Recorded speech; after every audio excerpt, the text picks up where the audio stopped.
Dear colleagues, dear friends, I'm Francois Houyez. I work for Houyez, the European Organization for Rare Diseases, which I represent at the European Medicines Agency. And today I will explain you the roles you can have at the agency. So first, Houyez signed an important code of practices guiding the relations between patient organizations and the healthcare industry.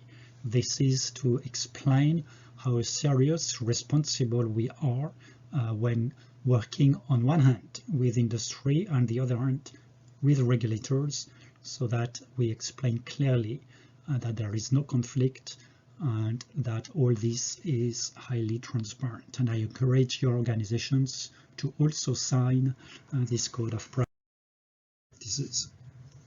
If you want to learn more details on how patients work with the EMA, there is an annual report published on the website of the EMA that explains all the interactions between patients, consumers, healthcare professionals, and the European Medicines Agency. To give you an idea, each year, and even during COVID-19, it's more than 1,000 patients who interact with the agency in one of the many activities. And here a few are listed. For rare diseases and orphan medicinal products, there is a committee called Committee for Orphan Medicinal Products, where patients are full members. Scientific advice and protocol assistance, which is specific for rare diseases.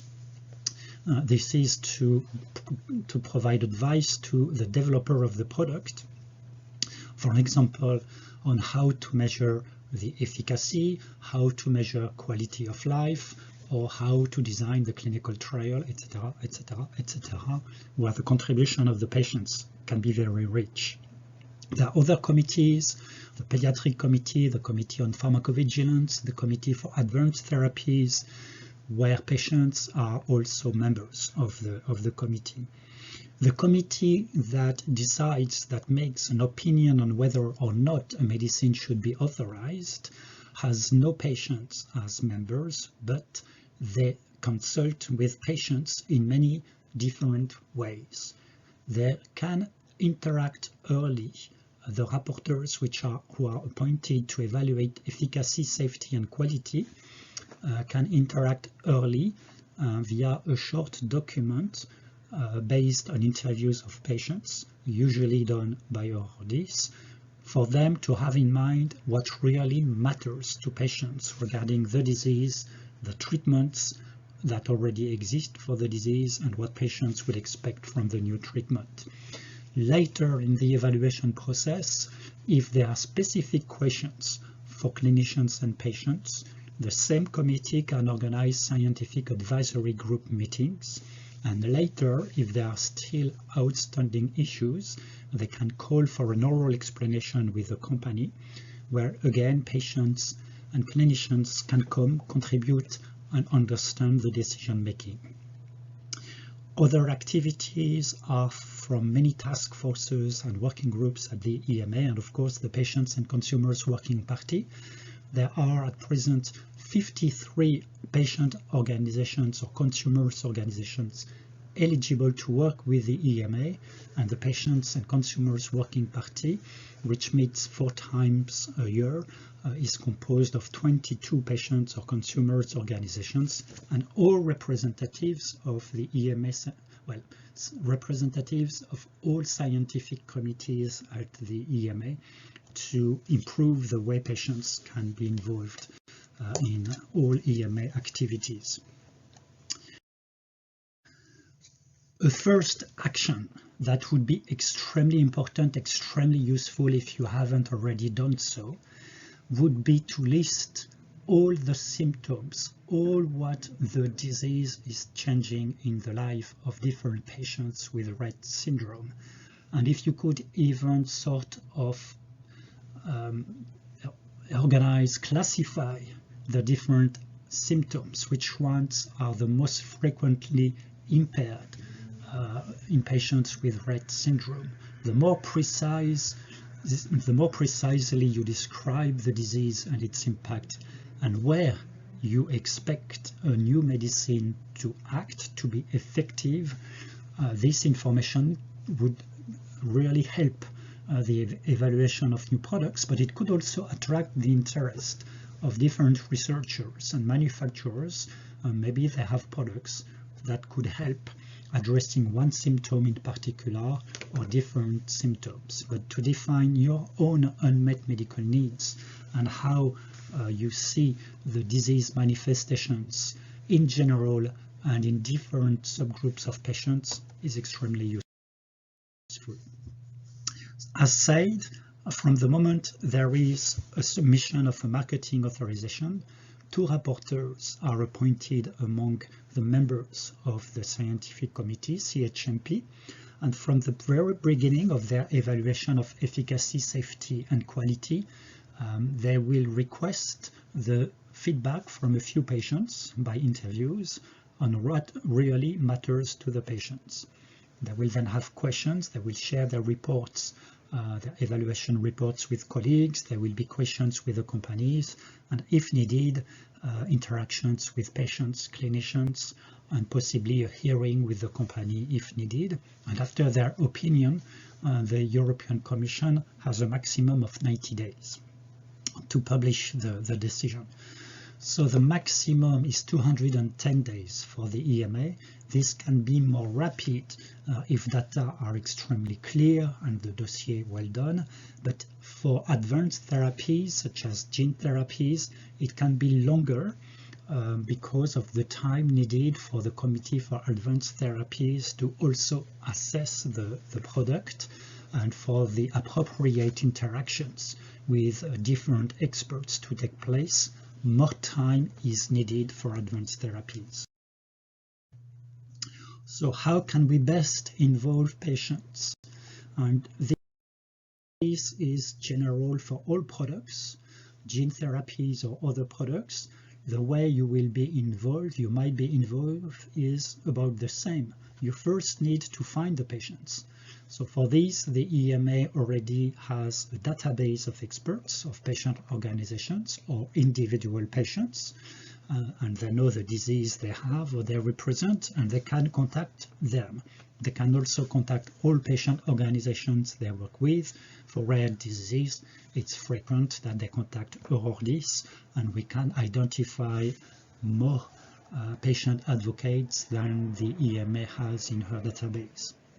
Then you need to prepare the experts. You need to explain what the procedure is, what is their role, which documents they will receive and when, plus complete the administrative tasks such as filling in the declaration of interest, etc. Then you have the involvement itself, the participation in the discussions. You can take part in face-to-face meetings. You can be interviewed online. You can respond to questionnaires, and you can also conduct or take part in patient preferences elicitation studies. At the end of my presentation, I will tell you a few words about such studies.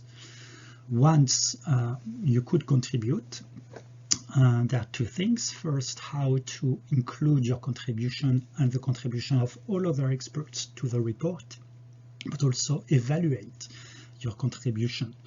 And for this, you will have an opportunity to explain, for example, if you felt you were well prepared, or if you felt that you were listened to during the meeting, etc. And then there is the acknowledgement of your participation. 2 examples, apart from product-related discussions at the EMA, there are many other things, many other roles, many other inputs in their work that you can contribute to. Here is an example of Duchenne muscular dystrophy. And this is an initiative by parents, patients, and clinicians. As until this was completed, the main way to evaluate the efficacy of a medicine was to ask patients to walk for 6 minutes, measure the distance, and see if the distance would increase or decrease with a new treatment. But this would not work for patients with Duchenne dystrophy who are already in a wheelchair and who cannot walk, but these patients, they need to be able to use their hands and arms. And therefore, the parents contacted the manufacturer of a medical device that you can fix at your ankle or wrist, and which will measure the velocity of your movements, either the arm or the leg, the feet, and that has now qualified. The EMA can use this tool to measure the efficacy of products. And there are many other such connected devices or medical devices that can help measuring the effect of a medicine. And all patient organizations are invited to brainstorm with academics and developers of such technologies to see which ones could help in your disease and which research would be needed. This is another example of an important interaction, and in fact it was the first interaction between the EMA and patients back in 1996, and I had the pleasure of being part of a delegation that met with the committee at that time. At that time I was advocate for HIV and AIDS, and us, the patient representatives, we had attended many scientific conferences where we had collected a lot of information on how to assess the efficacy of antiretroviral treatments, not based on mortality or new cases of AIDS, but the efficacy of the products in reducing the numbers of copies in the body, knowing that if you can guarantee that the number of copies can be reduced below a certain threshold, this would translate in lower mortality 6 months later. And that is what's called a surrogate marker. So we showed all the data we had collected in scientific conferences to the committee, and they organized a scientific committee, a scientific workshop dedicated to how to measure HIV viral load, and if HIV viral load could replace the classical mortality endpoints, which they did. And you see the result of this was to shorten the duration of clinical trials from 3 to 4 years in average to 16 to 24 weeks, measuring the quantity of virus in the body and the evolution under treatment, and no longer the mortality. That's quite an acceleration for the development and the commercialization of treatments for AIDS and HIV. You can have an excellent summary of all the activities that patients can contribute for the development, regulation and safe use of medicines in this report from the Council of International Organizations in Medical Sciences, CIOMS, a report published last September, which you can download for free, and you can read here all the chapters covered in this book.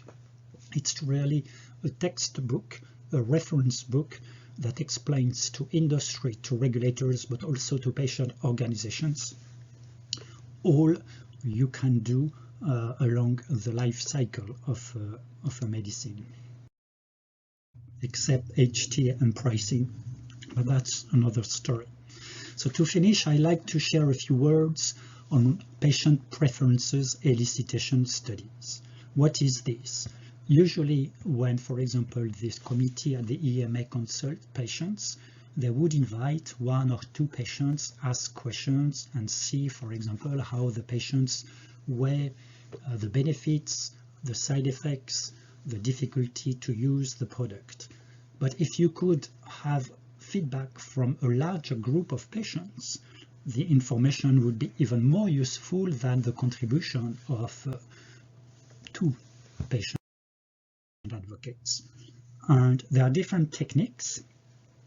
This one is based on discrete choice experiments, and it was conducted initially on multiple sclerosis for a monoclonal antibody called natalizumab. And this is how it looked like. You had to select first the main benefits expected from treatment A or treatment B, but these treatments, they also have side effects, different ones. So here you see a comparison of what they do, positive or negative, and you ask the patients, based on these elements, on this information, would you prefer treatment A or treatment B? And here you see they would prefer treatment B because of no relapses, slower disease progression, and to them the liver failure risk, the fatal liver failure was quite limited, and so they preferred treatment B. And then you can change some characteristics, and here now treatment B has some relapses and same evolution than treatment A, and you can ask again to the patients which one do you prefer, and here you see a change, it's a half and half, a 50-50. So with these techniques you can capture how patients weight the respective benefits and or side effects of a given medicine for a given disease. And you can also present the results like this, so comparing natalizumab versus a comparator, and you see in green it's the capacity of natalizumab to reduce the relapse rate or to slow down the disease progression, or it's easier to administer than the comparator, so you gain points. There are fewer seizures, fewer flu-like reactions with natalizumab, so you continue to add points to natalizumab. Then there are some effects which are neutral, and then you have some effects where you lose points. Natalizumab loses points because it does less well than the comparator, and that's the case for hypersensitivity reactions, progressive multifocal leukoencephalopathy, and transaminase elevations. And at the end you have a score that expresses how much patients prefer natalizumab compared over this comparator. The same method can be run in regulators or healthcare professionals, but it quantifies the preferences of a certain group of patients. And this information can be extremely useful as an information among many other information when the regulators are making their decisions. To conclude, I would say that engaging with us, the patients, is not just to contribute to the evaluation of medicines, but it's also a matter of trust and transparency. We can assist, we can be witness, see how these important decisions that affect our lives are made. Even if we don't contribute, we should be there always. And if we can contribute to the scientific discussion, then even better, of course. With a high-quality dialogue, we can only agree with regulators, but we need to build this high-quality dialogue. And it can be via surveys, via patient preferences elicitation studies, but it can also be by taking part in scientific advice discussions.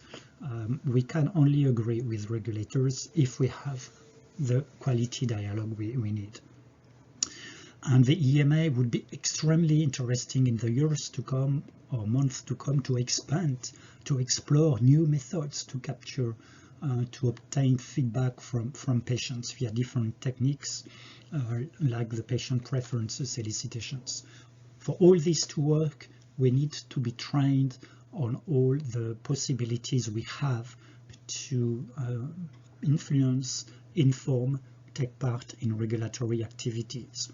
The Houyez Open Academy or the UPATI program are examples where you can register yourself, if you haven't done so already, to learn from other patient advocates what it means to develop and evaluate a medicine and how the regulatory process works. And with this, I would like to thank you very much for your attention.